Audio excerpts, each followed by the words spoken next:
дел од луѓето кои што на некој начин се испишуваат, можеби би рекла, во нашата историја со своите успеси и нешта кои што ги направиле во текот на својот живот. Кумот и здравичарот си имаат својата посебна и значајна улога во целото ова празнување. И драго ќе ми биде што всушност личноста која што ова утро е мој прв денешен гостин ја имаше оваа улога во минатогодишната церемонија. Оваа година нормално на нови луѓе им следува истата оваа задача, но како е да се биде во улога на здравичар и зошто токму тој ја доби таа улога, сето ова ќе го слушнете во продолжение во текот на нашиот разговор. Затоа, како што реков, ми е особено драго ова утро да му посакам добре дојде во студиото на господинот Љубиша Николик. Имаше улогата на здравичар, како што кажав, но добро познат на Скопјани пред се поради неговата љубов и поврзаност со фудбалот, неговите фудбалски успеси. Тука е нормално неговата работа, би рекла и кариера во Скопското радио, но тука е и љубовта кон пишаниот збор и поезијата. Сите овие нешта и сите детали, како што реков, ќе ги дознаете ако бидете и понатаму заедно со нас. Господине Љубиша, добро утро и добре дојдовте во Македонија денес. Добро најдов. Јас пробав, како песната кога пред малку ја слушав, ни пожела, врати ми го сонцето. Јас дојдов со сонцето да ви донесам сонце тука во вашето студио, да ве поздравам, да ви пожелам се најдобро. Прв пат доаѓам во вашето студио тука и драго ми е навистина. Вие бевте личност која што во текот на изминатата недела, морам се вам да ве критикувам затоа што бевте личноста која што бевте одбрана не само како најубавата, ајде да не кажам фудбалерка, туку една од најдобрите, такви информации добив, но на лице место на настанот тоа го почувствував тогаш кога се доделува оние награди, значи Мики Црнокрак и Светле доделија нешто што претходно јас како да го почувствував. Ете така, да. Тоа е како еден воведен дел. Јас за здравичарењето ме прашавте. Да, тоа сакам најнапред да го прокоментираме, затоа што реков, не е случаен изборот на луѓето кои што се вклучени во начинот на кој што Бадник се празнува еве конкретно во Скопје. Веќе неколку години назад на некој начин е долга оваа традиција, сето тоа се случува, скопјани се сведоци, уживаат, го празнуваат овој ден. Вие имавте улогата на здравичар. Да објасниме малку за оние кои што не гледаат, како човек ја добива таа улога. Јас појма немам за оваа улога, што се следува, какво е тоа здравичарење, што е тоа здравичар, ама луѓето кои што ми беа лични пријатели и колеги од Македонската радио телевизија, особено од Македонското радио. Да, Македонско радио. Господинот Мојсо Мојсовски, главниот и одговорен уредник на Дневникот на Македонското радио, Марко Илковски, личностите кои што предложија, но како до тоа јас појма немав, тоа го направи мојот кум Никола Георгиевски, човек кој што навистина успеа да ги убеди и успеа мене да ме убеди како сето тоа јас да го направам, па што е тоа здравичар. За мене здравичар е, мисле во почетокот дека тоа било нешто како да наздравам со вино, со ракија, нешто викам, јас тоа не можам да го прифатам, јас не пијам, им објаснувам така нашки. Љубиша вика, тоа не е за пиење, тоа е особена чест. Ама чекај сега, тоа е особена чест за да наздрам со вино или како се наздравува тоа? Ама не е тоа така. И добро ќе ви кажам за една недела, па малку одолговлечував, па сето тоа кога видов која е улогата, кога ми го даде ова што пред вас вие го држите во вашите раце, разгледав малку што се има таму, какви содржини и реков да, тоа е особена чест. Тие ме препознаваат некој преку спортот, преку фудбалот. Јас сум човек кој што ја сака и поезијата, како што најавивте, но да. Многу повеќе ме предизвикуваше топката или тоа јас често знаев да го наречам меѓу топката и жената. Да, ајде уште малку сега повеќе околу овие церемонии, затоа што веќе утре нормално ќе го прославиме овој ден и овој празник. Рековте, откако разгледавте за што станува збор, за каков тип на празнување, каков тип на чест, вие го прифативте сето ова, ја прифативте таа улога и како се одвиваше, малку да објасниме кои беа вашите задачи и што се требаше вие да направите како здравичар. Најнапред да се презентирам себе си, секако пред соборниот храм и да кажам нешто. Но јас како јас знам дека нешто кога треба да се каже, јас никогаш не земам да прочитам нешто, онака како што сите тоа го читаат, велат дај да видам што тоа, како да не сгрешам нешто, па на крајот од краишто да викам и нека сгрешам. Значи имаме многу настапи настапи, најнапред настапи имаме пред презентација на здравичарот, на кумот и предходниот и тој што доаѓа. Јас лани дојдов, значи до утре ми е официјално. Значи уште утре официјално јас се уште сум здравичар, а после мене веќе е избран Стефан. Човек кој што е сликар, кој што навистина може да настика убави перформанси за се она што следува во неговата понатамошна работа, што се вели, а тој е тој човек кој што понатака, барем ако сметам дека навистина добар избор и сметам дека покрај сите работи кои што здравичарот ги прави, најнапред пред се треба да пожели добро здравје. Среќа, берекет, тоа јас навистина вам овдека, бидејќи и прв пат доаѓам, можеби за оваа година, последен настап како здравичар, јас ви пожелувам многу среќа, здравје, вам прво како водителка, вие сте навистина и симпатични, ви реков дека имате радиофоничен глас, убав, убава насмевка, постојано сте насмеани, тоа е добрата работа. Сигурно ќе има, еве, предизвикувам сите оние што пишуваат поезија да направат нешто добро за Јана, нашата Јана. Ви благодарам, се надевам и на нашите гледачи ќе им го посакаме овој став. Па тоа ќе им го посакам и сега на гледачите на 24 вести, им пожелувам долг и среќен живот, пред се многу здравје, берекет и заедно е така да истраеме во овие потешки мигови за нашата земја, да крене напред. Знам дека Македонија може, знам дека Македонија тоа го сака и знам дека еден ден Македонија тоа ќе го направи и цел свет ќе се гордее со Македонија. Јас сум вечниот непоправлив оптимист и верувам во тоа. Да, убаво е да се слушнат овие зборови. Каква беше и минатата година вашата слика и впечаток за тоа како скопјани го празнуваат овој ден? Може ли да се каже дека се уште знаеме да се радуваме на овие моменти? Може да се каже. Најнапред појдовме некаде на падините на Водно и таму јас прв пат и лани и прв пат беше тоа лани и оваа година направивме бадникови гранчиња. Од тие гранчиња јас прв пат гледав како е тоа, затоа што не знаев до каде треба да се скине. Оваа година ми објасни, Љубиша, ајде направи нешто и ти појдов сам, направив нешто, скинав неколку гранчиња. Прво за сопственото семејство, па потоа за другите, за да има нешто е така оставено и од мене. И после тоа сите се собравме пред камерите таму, го кажавме тоа што е, и седнавме на една маса каде што кумот обезбеди она што треба да го обезбеди, една софра која што навистина чини, но таму поентата, јас лично поентата ја сваќам за видување, за дружење. И сите оние гранчиња кои што се да се дадат бесплатно, на оние што има да купат и оние што немаат. Затоа доаѓаат некои пред црквата, пред соборниот храм, тоа го прават. И едноставно тако убаво дружење, една позитивна енергија се носи, еден бран кој што во моментот се велиш навистина студено е, некако има топлина. Да гре, има топлина, не само заради тоа што некој ги згрел вино или малку ракија, но заради тоа што тоа се чувствува во воздухот, во енергијата. Така и треба да биде. Се надевам дека и понатаму во годините кои што ни следуваат и оваа година ќе може истото тоа луѓето да го почувствуваат. Имаме и гледач на линија кој што сака да се вклучи во нашиот разговор, па еве тука ќе му дадеме предност. Добро утро, за кого? Добро ден, за гледач што следи вашата емисија. Овој симпатичен говор на овој господин, него би го замолил од уштивост према вас и према гледачите да симне таа зимска капа, да ги титнат тие големи научени, да знаеме кој е, да го поздравиме ако го видиме на улица. Да знаеме кој е тој батник. Ја први пат го гледам, симпатично и убаво зборува, меѓутоа не е симпатично што е маскиран. Добро, ви благодариме, ќе дадеме коментар, се надевам ќе дадете коментар еве на оваа критика која што е упатија кон вас.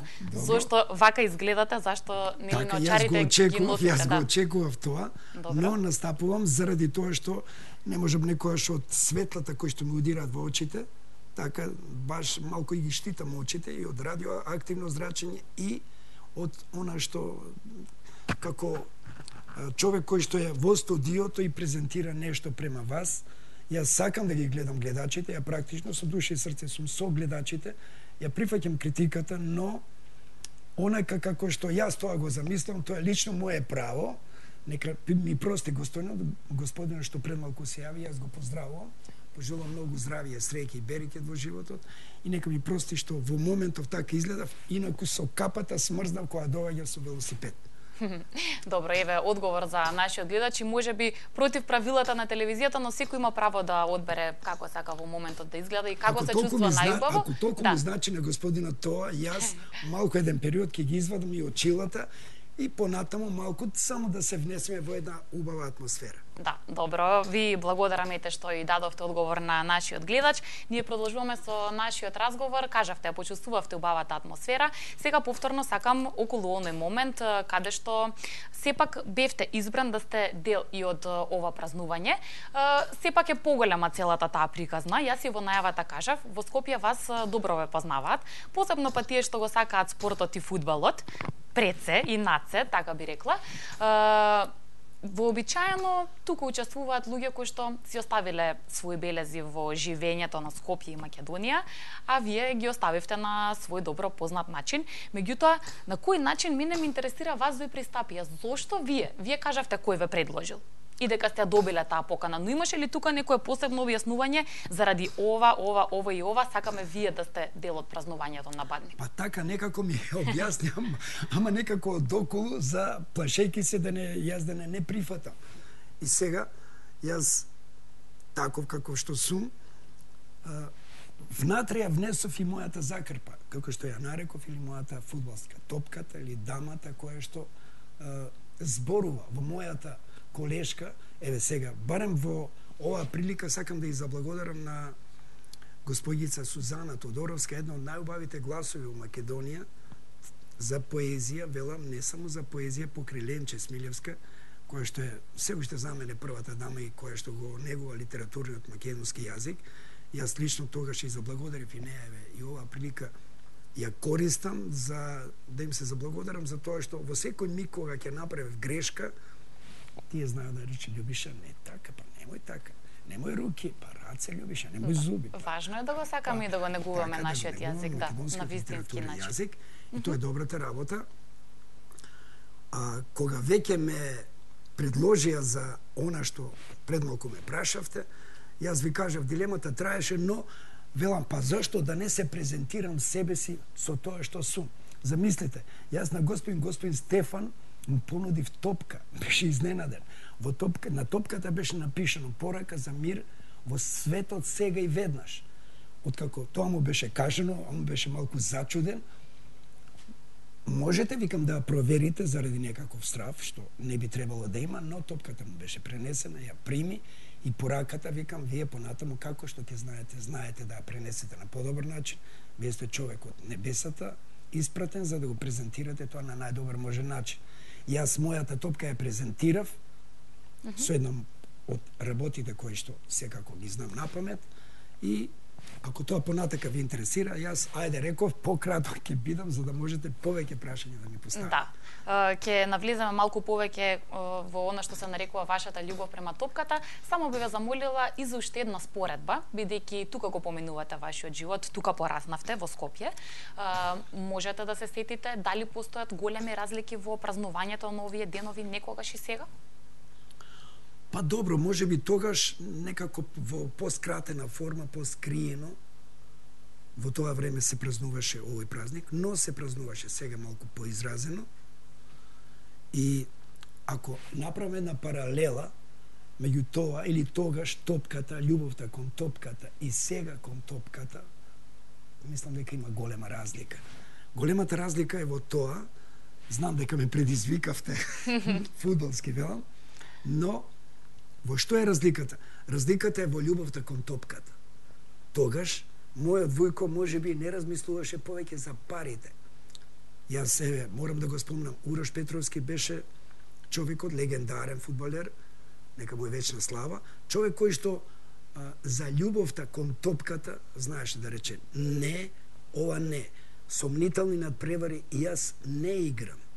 Тоа го презентираше и го пренесуваше на помладите. Јас тоа така го примав, го знаев тоа, знаев да се борам за честа на топката и знаев, ако ништо друго, дека треба да се докажам, не да заиграм заради мојот војко кој што беше тренер на помладокот и на пионерската школа на Вардар, туку заради себе, заради сопствениот квалитет. Имав такви работи, кога прв пат стапнав на теренот, во тоа време, за да стапнеш, да бидеш во пионерската школа на фудбалскиот клуб Вардар е малку потешко, многу селекции имаш. Од 1 до 5-6 селекции. Прво мора да се пријавиш, а во тоа време пуштаа летоци преку авион и цело Скопје беше на нозе, децата. Ние трчаме по летоците за да фатиме, за да можеме со леток се пријавуваш дека можеш ти да се пријавиш да играш, дали имаш талент или не, тоа ќе го покажеш. Но откако тоа го правевме, се пријавив на првиот тест и за чудо бев навистина добар, но тренер беше Јане Јаневски, покојниот легендарен човекот пеналџија. Секојаш ќе се свртеше со грбот кон противникот, ќе се залете, ќе постигне погодок и публиката му аплодираше. Тој ми беше тренер, но таму имаше, ајде да не речам некаква опозиција или кој е подобар меѓу двајцата тренери од еден од пионерска школа, друг од младинска школа и тука постоеше, да речеме, ригорозна шема која што мораше да ги исполни сите перформанси кои што треба да ги докаже еден млад талент. И јас во првиот чекор бев страшно добар, ама не успев затоа што бев многу физички слаб. И ми рече, момче, ти да, имаш талент, ти си добро, се тоа во ред е, но мора да јадеш. Да, добро, тешки почетоци, можеби од една страна, меѓутоа кои што подоцна прераснуваат во нешто многу посериозно и во многу посериозни успеси. Еве чисто само за нашите гледачи накратко, веќе е изработен и портрет за тоа што се нарекува ваш живот и кариера. Само кратко, Дарко Панчев дава една изјава таму каде што вели легенда на македонскиот голем фудбал, меѓутоа до ден денеска многу добро познати по неговата игра во мал фудбал, се уште играте фудбал инаку. Да, се уште игра мал фудбал. Дарко Панчев беше човек кој што уште кој имаше 17-18 години. Ова не го знаат многумина, некои го знаат најблиските, но уште тогаш забележав дека Дарко Панчев има нешто внатре вродено во постигувањето на погодоци. И го поканив на првиот турнир што ние го организиравме на Македонската радиотелевизија, јас сето тоа бев главниот организатор и реков, Дарко, со твојата екипа. Дарко беше, дојде, освоила 3-то место, ми се чини, и беше најдобриот средец уште тогаш. Тој покаже изворедни способности од невозможни ситуации да постигне гол. Но изгледа дека уште тоа време јас навистина добро играв мал фудбал. Ај сега една Джаро ме нарече дека сум личноста која што во тоа време јас дури не сакам да го пренесам тоа. Вика, за мене, за Джаро, јас сум бил кралот на малиот фудбал. Ми стана така непријатно, викам, Джаро, знаеш колку подобри фудбалери има од мене, не сакам да дискутирам. Тоа твое право, но мое право и јас да кажам. Да го каже своето мислење. Да го каже, лично поздрав и до Велибор Джаровски, човекот кој што па ме покани да играм на еден турнир, тоа беше репрезентација на Македонија и на градот Скопје повеќе, со Партизан кога стана првак на Југославија. Замислите, и го гледате своето презиме во трговскиот центар, јас мислам, не сум јас тој, дека тој е некој друг, дека мислам дека е Боро Николич. Но тој ми рече, не, ти си тој. И што треба јас да дојдам? Тој ме барал цела недела, не можел да ме добие и кога ме пронајде ми рече, утре ти играш, бре човече. Јас им ветив на моите мажермалци. Ако играм само 5 минути, Свети Петар да биде од спротивната страна, ќе постигнам гол. И го направив тоа, го дадов најубавиот гол на средбата. Да, ќе одиме поред со нештото, само да ви кажам дека и дел од моите колеги кои што веќе ве препознаваат имаат прашања за вас, да се однесуваат на тоа дали некогаш сте биле дел од Црвена звезда или не, дали некогаш таму сте зиграле, но јас сакам да одиме поред. Заради тоа што еве и минатата година, тогаш кога се прославуваше Бадник и Божик, тогаш кога си имавте улогата на здравичар, во медиумите за вас прострои таа информација дека сте многу почитуван од навивачите на Работнички и дека во центарот на градот многу ве сакаат и ве препознаваат и ве почитуваат. Сега вие сами ја споменавте, дете на Вардар. Вашите почетоци почнуваат во нели македонски легендарен клуб, а од друга страна ве почитуваат навивачите на Работнички. Затоа сакам да одиме поред. Вие кажавте не беше лесно да се дојде пред се во една пионерска школа на Вардар во тоа време, но како понатаму се развиваше приказната? Започнавте во Вардар, што следуваше? Поред додам. Поред да одите заради тоа што и други легендарни сега па да дојдам после. Македонски клубови, Да. сепак вие сте биле дел од нив, не само од Вардар и работнички, тие јас само ги спомнав. Затоа велам додиме поред, ќе скратиме приказната, но за да дојдеме до објаснување на нештата. Така, јас започнав во Вардар, така. Но предизвик е нештата прво да се докажат во себе си. Јас се докажував себе си прво. Па потоа на мојот војко, па потоа на моите малчани. Како тоа? Па, викам, јас нема тука да останам. Школото го префрлив техничко да учам во Битола. Тројца другари се договараме. Каде? Во Битола. Зошто?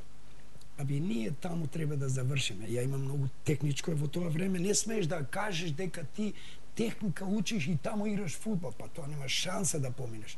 Некако успев да се крием од почеток. И отидовме таму. Кога појдовме таму, веднаш цел град беше на нозе. Како доаѓаат фудбалерите. Ама чекајте, вие од Вардар преминувате во Пелистер. Одам во Пелистер, Пелагонија се викаше тогаш. Значи два клуба има, Пелистер и Пелагонија. И намерно одиме не во поголемиот клуб што не бара, него во помалиот. Зошто бе? Да не молат. Која фраза да не молеле дека ние сме, наместо да отиме во поголемиот клуб, тоа е молбата, практично значи љубовта кон топката. Љубовта кон послабиот. Пелагонија се бореше за опстанок и тогаш за кус период станав она што можеби самиот не го очекува. А ние знаеме, да кажеме, како е кога еден скопјанец оди во Битола. Да не звучиме негативно, меѓутоа тоа сепак не е лесно да ве прифатат во таа средина, така, па таа публика да ве прифати, па да ве прифатат во еден друг град. Како изгледаше во тоа време? Во тоа време, да, во тоа време. Што?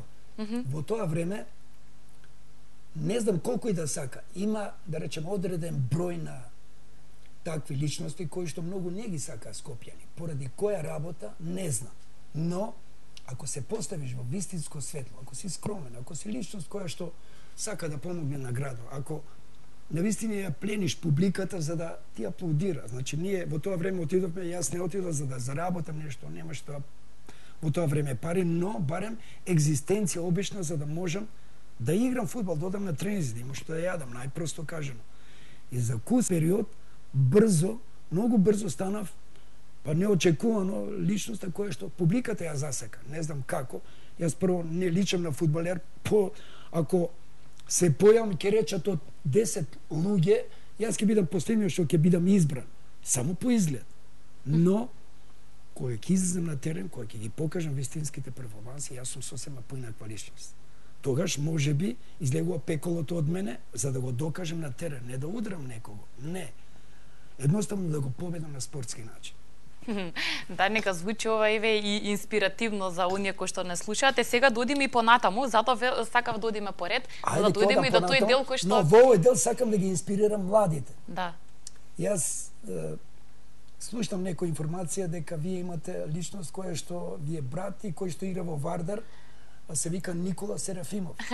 Добро, да го ставиме сега тоа на страна. Да го поздравам него, да му пожелам само една реченица за тоа. Да ги поздравиме, јас би рекла младите сите кои што сега во ова време се во светот на спортот. Младо момче, кој што се вика Андреј. Да ги поздравам сите оние дечиња кои што доаѓаат во Маџер мало, што сакаат јас да им помогнам, да им кажам неколку перформанси од фудбалот, како изгледа тоа. Дечиња од 10-11 години не можеа да направат на топката 10. Додира во воздух без да им падне, тие сега се ме преруват повеќе од 100 секој за неколку месеци. Ова тоа е добра. Откако сте ги подучувале вие? Помалку ги подучувам. Сакаат да доаѓаат и да учат од вас? Не сакаат, трчат по мене, ама немам време. Тоа е тоа, таквите работи, затоа вам пожелувам. Имав информација, не заради тоа што ви е ваш брат, туку заради тоа што Никола е и мојот кум Никола се вика, затоа сакам и него да го поздравам, и мојот кум, ама и вашиот брат, да продолжи да верува во себе и, ако ништо друго, и кога ќе има падови, па да се врати, да успее да се врати таму каде што на место, да го сака фудбалот пред се. Да, еве, сакам да направиме сега една паралела пред да продолжиме со вашата приказна. Само накратко тука една мала паралела. Вие рековте дека и ден денеска сакаат со вас да се советуваат, да учат од вас за фудбалот, затоа што можеби некоја поинаква приказна бил спортот некогаш и спортот денеска. А од тие кои што сето ова го искусиле на терените, секогаш може да се научи нешто плюс. Мене ме интересира не само тие што сега се млади, низ текот на годините и пред неколку години. Имало ли и други можеби македонски спортисти, фудбалери кои што сме ги гледале на терените, а кои што сакале да учат од вас? Па добро, ајде некако да не ми звучи фалбаџински, одма ќе речат маџермалци, го викнале во студио, види го овој фраер се прави, демек се чаламе, ние такви изрази употребуваме, не сакам тоа така да звучи, но имало многумина. Јас велат дека меѓу првите, она финта што ја правиме, денеска што ја прават Роналдо постојано, што прескокнува со левата, со десната нога, јас тука би имал собствена забелешка.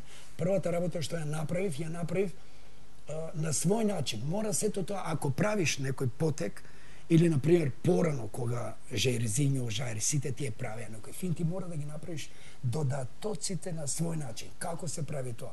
Мора прво да размислуваш. Мора да го видиш противникот каде се наоѓа. Мора тоа да го правиш во движење.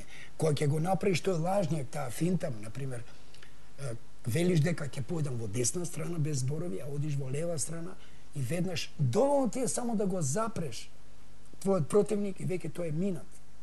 Јас никогаш не велев да ме дуплира како денеска што права се уфрла од лева страна кога има некој топка, од лева страна се уфрла бекот или крилото или некој друг, за да му помогне, па тој да испрати, тоа е двојна работа.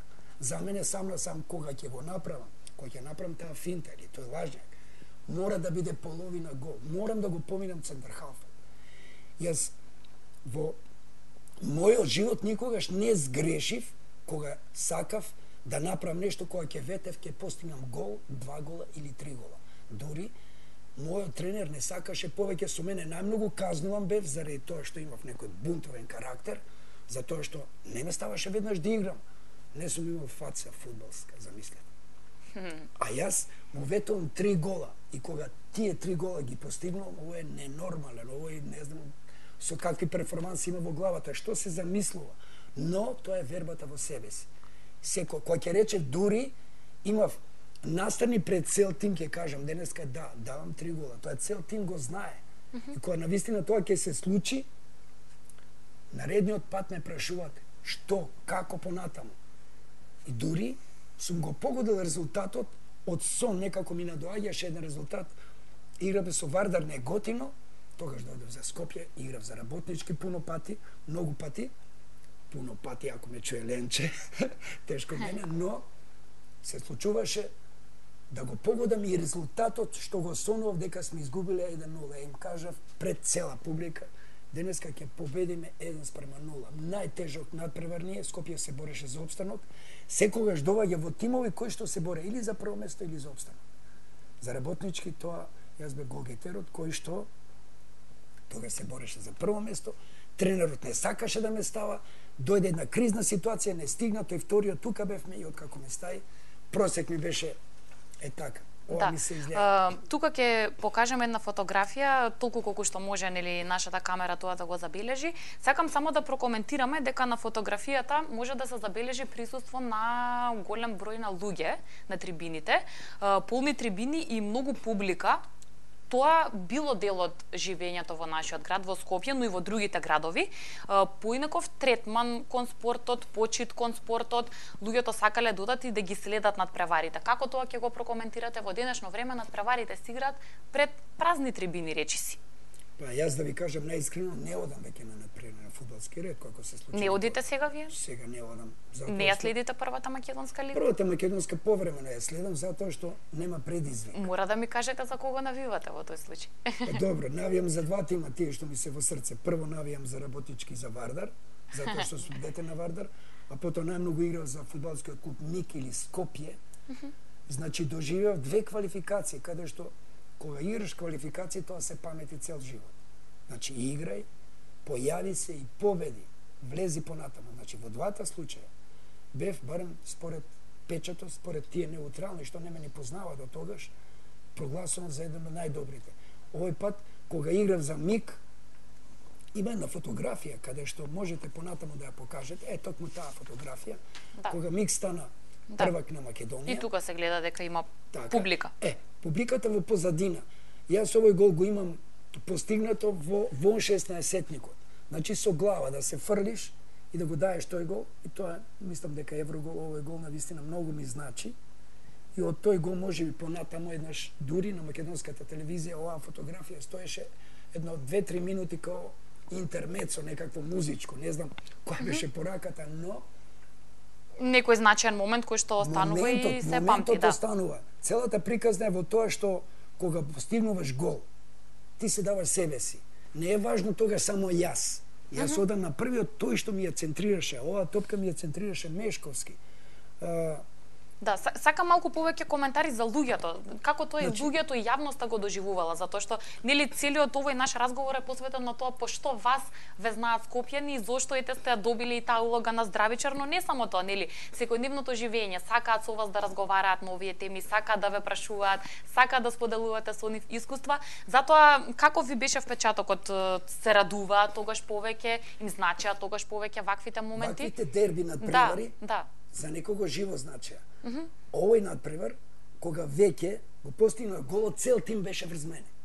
Цел тим. Значи, јас поделив радоста. Јас, кога паднав долу, затоа што си во една состојба во која што си незгодно, малку изгуби воздух, уште цел тим врз мене, можете да замислите како е сето тоа. Дури имаше надпревари кога со Вардар Неготино никогаш скопски тим го нема победено тука. А јас кога да сум играл со Вардар Неготино сум бил клучен или за голот ќе го постигнам за нивна несреќа, ајде да речам, испадна, а ние станавме прваци. Значи се одвојуваме. Тогаш цел тим, кај нив, сликата се уште ми е вака во глава, цел тим тие беа доле на земја, од мака бота ко своја, значи тие остануваат во лигата. А ние ако изгубиме, опасност да не бидеме први. Јас го постигнав во 90-та минута голот и цела управа и цел тим, барем од тие што ми кажува плача, беа среќни во толкова мера, а од другата страна другите противниците беа на земја. Како се случи тоа што се случи, ми беше непријатно и за нив. Мене ми е многу повеќе жал за противниците тогаш отколку за мојата радост што ја имам према своите играчи. Гледам дека добро во ретја, но човечки викам тоа и да се случи. Добро. И да се изгуби и се добие, да. Еве да дојдеме и до моментот да го одговориме само тоа прашање, да не останеме должни за Црвена звезда, како изгледа, има ли поврзаност некаква со таа приказна? Па има поврзаност со таа приказна, но накратко претходно сакам да ви кажам некои работи кои што ми се случија непријатни смисла. Не непријатни, него се случува надпреварот со Партизан прво. Секој човек кој што игра во Македонија, чежна е и сака да игра за Партизан или за Црвена звезда. Да речеме, еден Сетинов стигна до Хајдук, лично поздрав, драги Сетинов, до него, требаше да биде дел од екипата која што ние ден денеска заедно играме со него. Тој беше најдобриот центар халф во бившите ју простори. Значи во Хајдук да играш, да го достигнеш тој зенит и дури таму да постигне гол кој што е клучен за прво место. Хајдук беше таа година првак во Југославија, бившите ју простори. Југославија се сметаше од 4 најдобри во светот. Значи имаше фудбал. А зошто имаше фудбал? Затоа што имаше љубов, затоа што го сакаат. Ако внатре не носиш љубов, публиката го чувствува тоа. Затоа доаѓа. Ако доаѓа на наместен надпревар негде каде што толку е очигледно дека е наместено, дури треба да се сопкаш за да паднеш, за да, знаеш што Бусе не имаше многу, јас паднав, не можев да постигнем гол. Мојот тренер, нека му е вечна слава да го споменам, Андон Дочевски, велеше: слушај, овој надпревар нуда таму нерешено, нас не одговара, ама ти, за тебе не е важно. Играј како што си знаеш. Јас ќе постигнам гол, ќе дам некој еврогол, ама резултатот ќе ни го вратат, ама јас сакам уштеден, ќе удрам некоја статива 5 минути пред крај. И сите ќе викаат: ти лут ли си, наместен? Не ме е гале, дали е наместен или не. Јас давам гол. Да, добро, таа е некоја поинаква перцепција, онаква каква што треба за спортот и за љубовта. Да ви одговорам на прашањето, требаше да одам за Црвена звезда. Подсвеста, мојот другар, сега покоен, Граматиков Стојан, во тоа време играм за победа. Значи, играв против Стео. Многумина не знаа. А бев резервен играч, замислите. Влегувам и станувам миленик на публика затоа што сите прашуваат дали сум јас репрезентативец на Југославија. А јас влегувам во тим. Значи тие надпревари. После надпреварот доаѓа 5000 публика мене да ме поздрави. И јас се викам, се вртам околу себе и викам, чекај, мене или некој друг? Ај се да ги извадам очилата, бидејќи ветив, така? Да, им ветив. Ке морам да се адаптирам. Мојот другар после тој надпревар вели, јас одам во Белград. Добро да оди, викам, ај среќен пат. Ама знаеш што, јас имаш ли од тие весниците каде што малку те фалат? Не ме интересира, викам тоа. Што бараш ти таму? Абе одам кај Милјанич, будало една. Абе, што бараш кај Милјанич? Одам директно таму, ми е Кире Дојчиновски, игра за Црвена звезда и нема проблем. Ама како? Имаш ли парика? Не бе автостоп. Како бе автостоп? Тој на вистина оди во Белград, автостоп патува 3 дена. Како се снашол за јадење, не знам, но откако сето тоа го прави, вика имав јас една торба сенки. Ајде да не кажам сенкар маđермалски, но оди таму, разговара со Милјанич и побарува пари веднаш да му се дат, да ми платат веднаш пари, што не е добро. Не ги знае сите работи кои што за фудбал се такви какви што треба да треба лекарски, треба срце да ти прегледа, треба забите, треба пробни надпревари, сите тие работи во ред, но тој практично промашува. А Милјанич доаѓа да ме гледа со будуćност во Титовград. Ми се јавува, отпосле дознава дека Милјанич е прв пријател со мојот Војко. Но сепак таа приказна не се оствари да бидете не се оствари да бидам, ама љубовта кон Црвена звезда ме остана не само заради Кире Дојчиновски, туку најмногу заради Дарко Панчев, многу наши фудбалери Черијановски, другите Канатларовски отидоа во Црвена звезда. Да, имате ли пофални зборови посебно за некој македонски фудбалер? Знаеме кои се најзвучните имиња, но имате ли вие некој што посебно го почитувате? Што играше за Вардар изворено, македонски фудбалер кој што навистина, освен Дарко Панчев, за мене легендарниот, знаат многумина дека јас направив една филмска приказна и за него. Таа приказна најмногу пофални зборови добив од неговото семејство Дарко Панчев, кој беше прогласен за фудбалер на векот 2000-та година. Лично поздрав до Дарко и до неговата сопруга. Да, поздрав до него и неговото семејство. Таа исто знае да игра фудбал, неговата сопруга, не знам дали знаете. Не ја знам таа информација, но да, не ја знаете таа информација, ма ја знае навистина добро да игра. Со мојата ќерка тие одигра серва. Мојата ќерка играше изворено серва. Во маđермало сите машки ги победува, не само во кошарка, туку и серва. Значи мојот син помене играше исто така фудбал. Тој отиде во Балкан, одигра во прва лига, мене ми вика, тато, ти играш во прва лига? Не бе, ја играв во нашата македонска лига, што имаше 10 пати повеќе публика, како да играм. Тато, жал ми е, ама јас ке си го продолжам факултетот. Разлики навистина многу од некогаш и сега, спортот и фудбалот, да, бидејќи полека ни стекуваат минутите, мора да споменеме и вашата поврзаност и љубовта кон пешаниот збор. Заради тоа што скопјани и старите скопјани не ве знаат единствено по љубовта и успесите во фудбалот, туку и по поезијата и пишаниот збор. Прво и самиот тоа го зборувате, како може да бидат поврзани фудбалер со поезија и пишан збор. Кога бев фудбалер на работнички... Тоа звучи вака невозможно, меѓутоа ета е возможно. Ајде да не звучи претенциозно, но јас кога прв пат во работнички игравме некаде, ќе дојдеше некој случајно слушнал дека добро се изразувам, ајбе, ова направи тема, ќе ти направам, ти напиши нешто. Па тоа е лесно, вика. Ја ќе му наскравам нешто тако. Добро е бе ова. Ај за мојата девојка, бе. Ајде, како се вика твојата девојка, ќе напишем неколку стихови за незе. И еднаш мојот почитуван колега од македонското радио, за тоа што пишував ми вика, бе, зашто не се пријавиш на некој конкурс? Ја се пријавам на еден конкурс. Таму е председател Тодор Чаловски, веќе покоен, нека му е вечна слава, поет, признат поет. И меѓу другите работи, симно ми вика, абе пријави се пријавувам и од 800 кандидати, моите меѓу 10 и јас сум наградан. И викам, леле, каков срам, сега како бе ќе ме викнат таму за читање, ми доаѓа едно писмо, ја одам да читам. Ама ме знаат дека сум фудбалер на работнички голгетер и се кријам позади да не ме сними некој вистински. И викам, па сега на крајот од краиштата, кога тоа веќе го правам, ајде нека биде барем така како што треба да биде. И првата работа што ја добив како награда, добив една фрула кај што пишува моето име и презиме, така, за песната "Појде со мене ти млада жена". Тоа беше посвета на мојата сопруга. И сите тие работи од тогаш тргнаа на добро. Откако се врати во Македонското радио, Симон Беличани сакаше да ме афирмира кај Тодор Чаловски. Абе, викам, јас бев таму. Што му зборуваш за мене, не ми е пријатно.